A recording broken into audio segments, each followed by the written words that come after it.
Welcome to another video. This is a recap of the end of May. Too many. This will be a disappointment, but I'm not going to do what I was doing previously of sharing every single session and exact graph. And I did enjoy doing that, but for reasons, I was getting a little paranoid about it and decided to not do it. So hopefully in the future, I'll have a situation that I could be more open with all of my sessions and everything that's going on. But yeah, for reasons right now, I'm not going to do that. I'm just going to go over the top. And as you may have seen, if you follow the vlogs, May was my best month ever. So that definitely couldn't have come in a better time. It's just been like the last 6 months.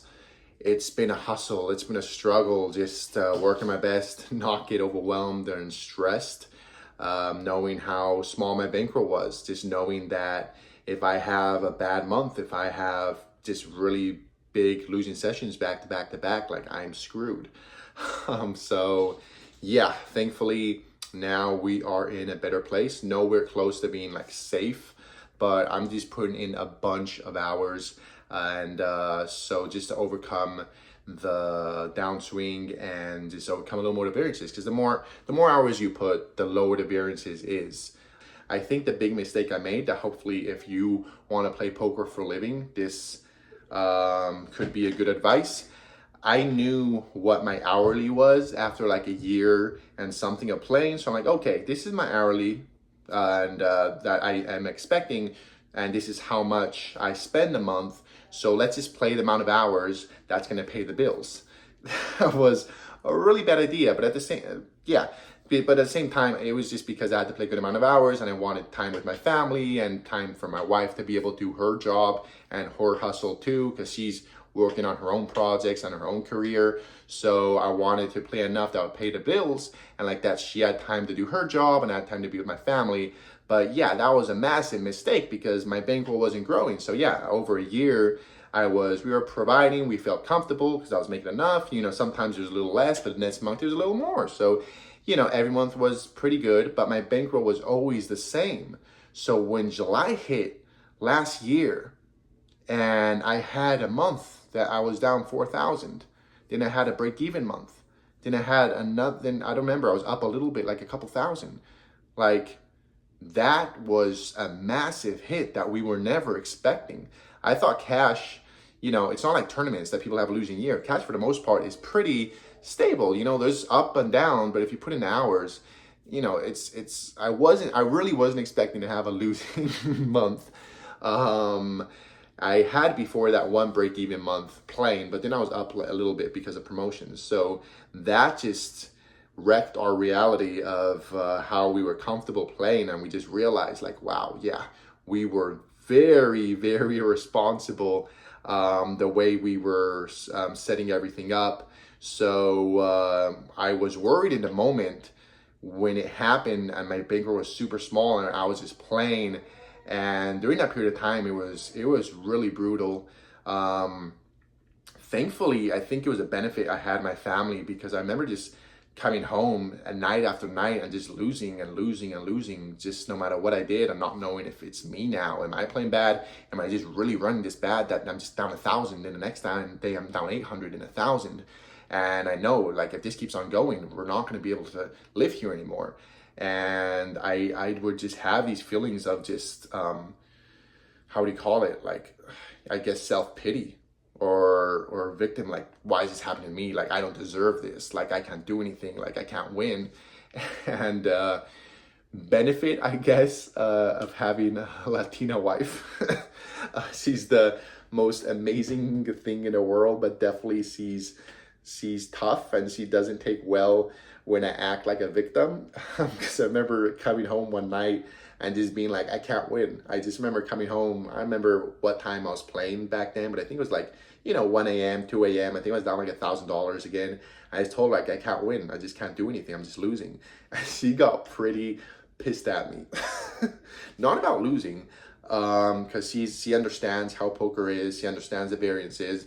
She'll never, I'm so lucky about that. She's the most supportive thing in the world. The things she really doesn't like, and I can't stand either, is when someone acts like a victim, when you don't take responsibility, when you act like poor me.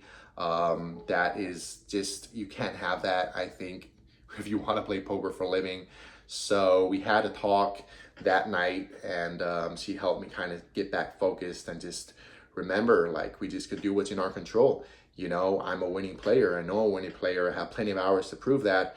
I'm just running really bad. And all I could do is just focus to make sure that the run bad is not making me play worse. So I'm not losing more money than I have to, because that's definitely a factor too. Everyone's going to go through downswings if you're playing poker for a living. But a lot of players, when they're in the downswing, they lose a lot more than they had to, because it affects their game and they get more emotional and they just keep losing more and more. So maybe they just had to lose X amount and they lost double that because, you know, it affected their game. So just wanted to share a little experience of how that was. I think the next time I'm talking is going to be the end of June. I'm going to have my wife hop on with me to kind of share how it is to live and be a partner with a poker player. I think it'd be a fun idea and a fun, entertaining for people to see.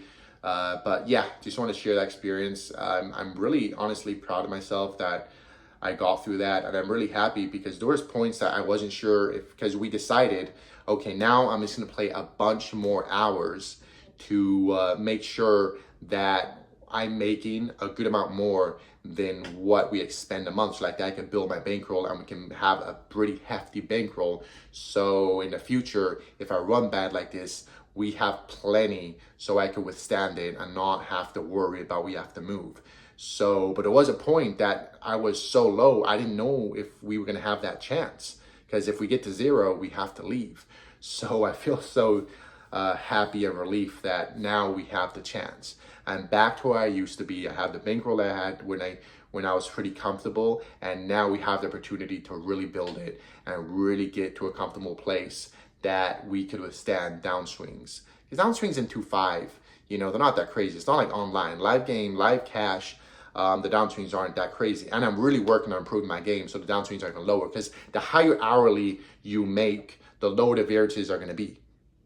Because if you're making 20 an hour, well, yeah, you may have a lot more losing months, but if you make 50, if you make 100 an hour, it's way harder to have losing months. So definitely positive side of the downswing, it really was pushing me to improve my game, because if you're running good, you feel like you don't need to learn how to be better. You're making money, but when you keep on missing, when you just, nothing's working your way, you realize like, okay, like, you know, maybe if I find ways to bluff more, I don't just rely on hitting hands, I could help out. So I'm not so reliant on just getting good hands to have a good day.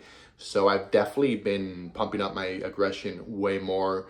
I just realized the other day, and I felt really proud. I'm like, oh wow, like I played a session and I just like pulled off like 3 or 4 big bluffs that usually I wouldn't have in any session. And I didn't even think about it too much. And the session ended, I was like, oh wow, yeah, I did pull off a few of them. And so I'm really pretty happy for myself, for my hourly, and for the content. I think it's going to be more and more entertaining. And yeah, comments, I think, will always say that I'm a bad player, independent of that anyways. And they'll find another reason that I'm doing something bad. Maybe if a bluff doesn't go through, I'm punting now, you know. But anyways, I wanted to go with that. And that really, big thought I went that I had, someone left a comment, I'll put it right here, that really made me thinking. I just wanted to share this because like this guy, like how unaware he is of what it is to play poker for a living.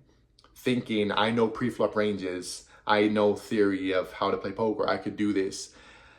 That's not true. I think most people that don't make it in poker, like, you don't have to be that smart to learn poker good enough to be winning in life. People play really bad. That's not the hard part. Again, it's not rocket science. Like, if you put enough time, like anyone, unless, you know, you have some special disability, anyone could learn good enough to beat the population of live cash games right now. I don't know how it's going to be in the future. What is fucking hard is the mindset, is the emotional side of it. It's the downswing. That is what's hard. People are weak. I go every day playing. I hear people playing. People are so weak mentally. No shit, they're losing. All the time I hear people blaming, like how it sounds so absurd that players blame the dealer. That's just the way they have of coping to dealing with how poker is. They're not strong enough to take accountability and responsibility over their actions, over that they're playing bad. They blame the dealer. It's like, oh, this happened because they just blame everybody else. And just that side of poker is what's really hard.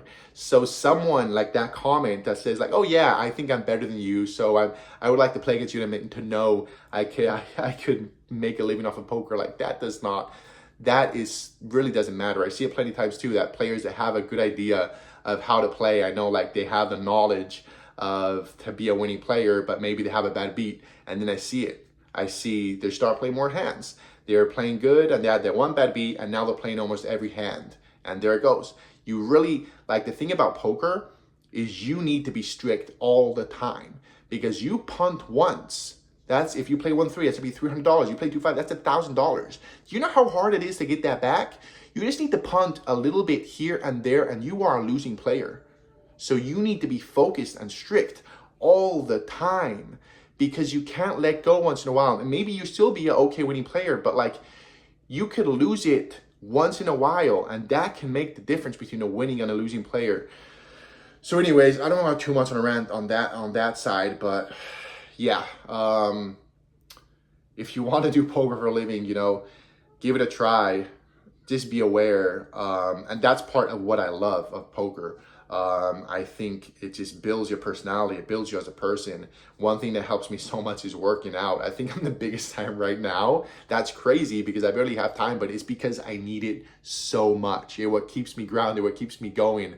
Like last night, I was down 1,200 because I had 2 bad beats.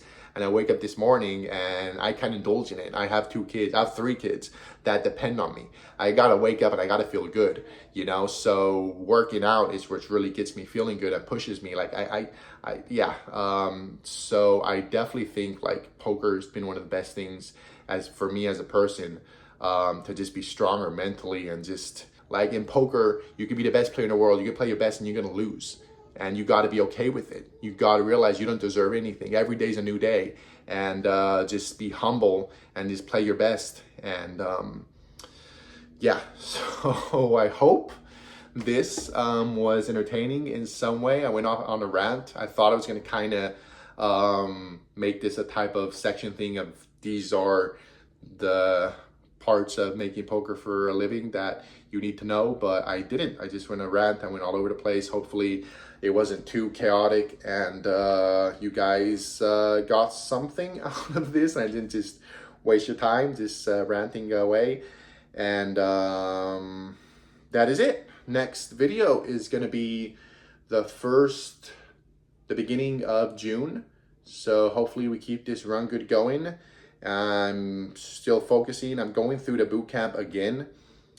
So I'm just trying to get all the theory down, because it's so much. They teach so much. There's all this different baseline strategy to how to exploit live cash players in different spots, that you just got to go through it over and over again to really get it down. And that's my goal. Like, I don't want to follow it.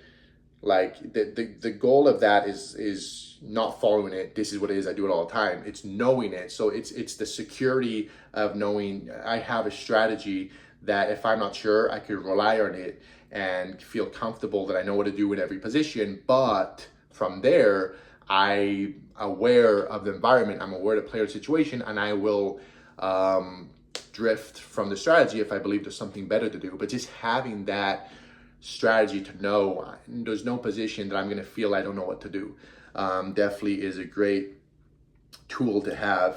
So if playing poker is definitely essential. And again, I'll leave that link down there if you want to check out the boot camp. It's really expensive, so it's just for serious players, but it's worth it.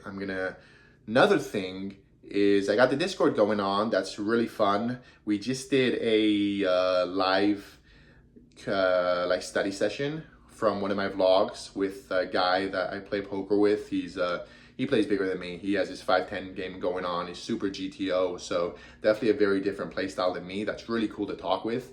So we ran through a whole vlog in mine, and we pulled up GTO Wizard, and we were talking about it, having fun. So if you want to be part of that in the future, because we do the live stream on Discord, and we're talking we're pretty active. Usually things going on every day. Just talking about poker, talking about content, just, it's a place to hang out. I'm pretty active there. I'll leave the link of the Discord. The link is just good for a week. So if you're watching this a week after it's up, it may not be good anymore. Just check me out on Instagram and send me a message, and I'll send you the link. And oh, wait. I am going to start being active playing online now. There's a new site that just came out that is called Poker Clubs. Poker Clubs. Yeah, I'll put the logo here. I'll be playing consistently up there, and I'm going to be making content with it. So if you want to play with me, you want to support, because of course I benefit from you using my link, and I'm trying to get more sources of income. So I'm going to try to play there, make content with them. And yeah, if you want to play with me, if you want to be on the content, if you want to support and you just want to play online in a safe site, because I think this is one of the first sites that's legal and it's all set in America. So yeah, I'm excited to be partnering and doing content with him and playing there. So yeah, the link's going to be down there. And that is it. This video definitely got pretty long. Thank you all for watching. Hope this was still entertaining, even though I didn't share every single every single session and hourly. That was really fun. I'm hoping to be able to do that in the future again, because I do like it. I would love to be as open as possible with it. Just, yeah, I can't in the moment. So, not I can't, I don't want to right now in the moment. So anyways, thank you all for watching. As usual, if you could like, subscribe, leave a comment, and let me know if there's anything you'd like me to talk about in the video of next month at the end of June. I'll happy to bring it up. And that is it. I'll see you guys next week.